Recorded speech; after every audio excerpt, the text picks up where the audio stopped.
Hello, this is Miss Clements back with you for our final lesson for Unit 11 of the Civil Rights Movement and Conservatism in Texas from 1950 to modern day. So this is going to be lesson 11.5, and we will be using the readings, and you are welcome to use the chart from the last lesson of 11.4. So today's assignment, you can see that there are two different ones. So depending on if you're a pre-AP student or an on-level student, like the last couple of videos, be sure that you're paying attention to those instructions because it does change depending on if you're a pre-AP student or an on-level student. So today's assignment is a writing task. So using the readings and the information that you learned about our 6 key leaders of the Civil Rights Movement in Texas, you are going to be able to choose one or two of them depending on if you're on-level or pre-AP, and you'll be writing. So I'm going to start with our on-level students first. So your on-level prompt, you're going to be using that handout as well as these readings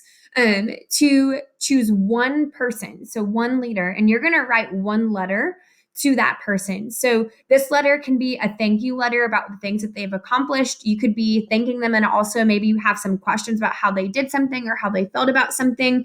Though many of these people are no longer alive, I do want you to write under the circumstance that they are still living, if they could reply back and that sort of thing. So keep that in mind as you are writing. So your letter not only should ask some questions, say why you're writing to them and why you're thanking them, but it also should highlight the impacts that leader had on the civil rights movement. So if you have your handout from the last time, which you should, since in your Google Drive, that last column about what their impacts were, that will greatly help you for this writing assignment. Now, for my on-level students, your letter should be at least 8 sentences long. Again, you can go over that, but it should be at least 8 sentences. So just to refresh your memories, you can choose any of these 6 people. So you have James L. Farmer Jr., who was born in Marshall, Texas. He helped found something called the CORE, which stands for the Congress of Racial Equality in Chicago. And they specifically, their goal was to end segregation using nonviolent actions. Now, with that, the next person is Oveta Cope Hobby. She was born in Killeen, Texas in 1905, and she studied law. She was the director of WAC, or the Women's Army Corps, and essentially she helped women get better rights, and because they had to fill the jobs during World War II, she had a huge play in the equality for women in the workforce. The next person is Hector P. Garcia. So he actually was born in Mexico, but his family immigrates to Texas in 1917.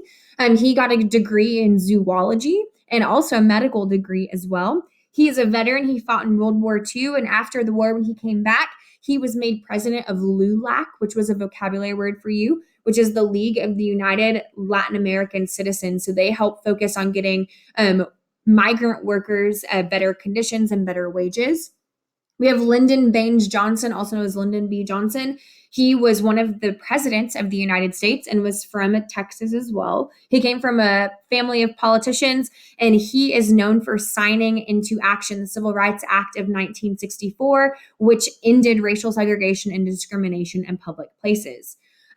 Then we also have Miss Jane McCullum, who was born in Lavernia, Texas, not too far away from San Antonio. And she was the president of the Austin Women's Suffrage Association. And remember a key word from a few units ago, suffrage is the right to vote. So she was spearheading or leading the movement for the women's right to vote. And then our last leader, Lulubelle Madison White, who was born in Elmo, Texas in 1900. She was a teacher before she got a degree in teaching before she was married. And she was a part of the civil rights movement for African Americans and specifically fought against the Jim Crow laws. So now that you've kind of had a refresher and hopefully you have your handout as well, you're going to choose one of those people, and from your own heart, your own perspective, you're going to be writing a letter.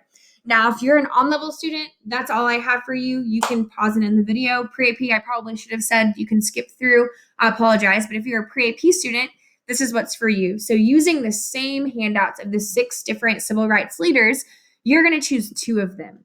So your assignment for writing is a little bit different. So you're going to write one letter from the perspective of 2 different leaders in the civil rights movement.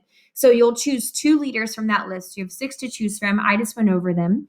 You're going to write one letter, and you will be assuming the perspective of one of them, and you're writing a letter from the perspective of one of these leaders to another leader. And I know that's a little bit confusing, so I did write an example for you, and I chose two different civil rights leaders that are not options for you so I don't steal anybody's thunder for their writing. So, for example, say if I had a list of civil rights leaders, and among them, one of them was Martin Luther King Jr., and the other was Cesar Chavez, I might write a letter like this. So in my letter, I am assuming the point of view or the perspective of Martin Luther King, and I'm pretending I'm Martin Luther King Jr. writing a letter to Mr. Cesar Chavez. So you can see my example. Dear Mr. Cesar Chavez, I wanted to say thank you for your work in the Chicano movement.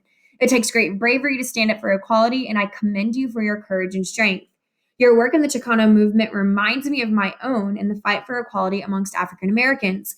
In my I Have a Dream speech, I mentioned how we all deserve to be treated fairly, and I put ellipses just to keep going.